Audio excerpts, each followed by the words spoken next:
Bonjour à tous et bienvenue sur France 24. La canicule en France se déplace maintenant vers l'est du pays. Les trois incendies qui sévissent en Gironde ont déjà brûlé plus de 19 000 hectares de forêt. Les fumées poussées par le vent ont été ressenties la nuit dernière à Bordeaux. Oui, comme vous le disiez, on est en pleine canicule. Là, c'est les heures les plus chaudes de la journée. Vraiment, les feux avoisinants qui n'aident pas et qui rajoutent encore de la chaleur.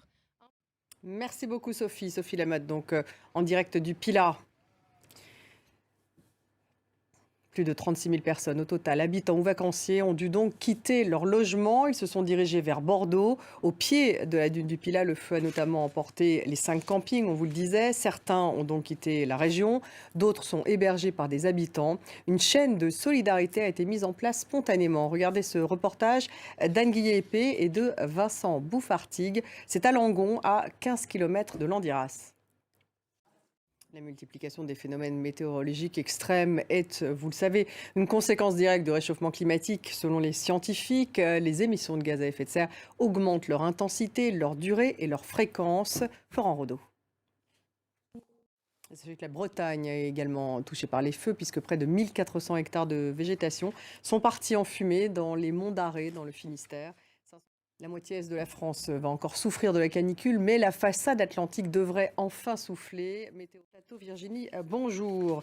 La canicule, ce n'est pas seulement la France, mais c'est vraiment toute l'Europe de l'Ouest. La température dépasse le seuil des 40 degrés en Grande-Bretagne aujourd'hui. Et c'est une première dans le pays, c'est un seuil historique. Oui, absolument. C'est un record absolu. Il faut donc une transition, c'est ça? Il faudrait certainement une transition. Et encore, c'est peut-être pas suffisant. Merci beaucoup Virginie. L'Espagne, on le disait, est en proie à une suffocante vague de chaleur depuis plus d'une semaine. Des incendies notamment qui ravagent des dizaines de milliers d'hectares. Regardez.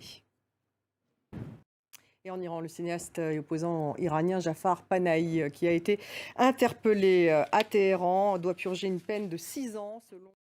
Et c'est justement à Téhéran que les présidents iraniens, russes et turcs se réunissent pour des discussions sur la Syrie, mais aussi sur la guerre en Ukraine. C'est le premier sommet présidé par Ibrahim Raïssi depuis. La guerre continue dans l'est de l'Ukraine où au moins une personne a été tuée dans une frappe de missiles russes contre le centre de Kramatorsk, selon. Et sachez que le Parlement ukrainien a donc voté la destitution du chef de la sécurité intérieure et de la procureure générale. Volodymyr Zelensky les a suspendus, vous le savez, il y a 2 jours pour des crise politique au Sri Lanka. 3 candidats maintenant ont été désignés par le Parlement pour succéder à l'ancien président Gotabaya Rajapaksa qui a fui le pays, vous le savez, la semaine dernière. 3 candidats donc officiels pour la prochaine élection présidentielle qui a lieu au suffrage indirect. Nina Masson. La chanteuse et comédienne Dany est morte à l'âge de 77 ans hier soir des suites d'un malaise dans la région de Tours où elle résidait.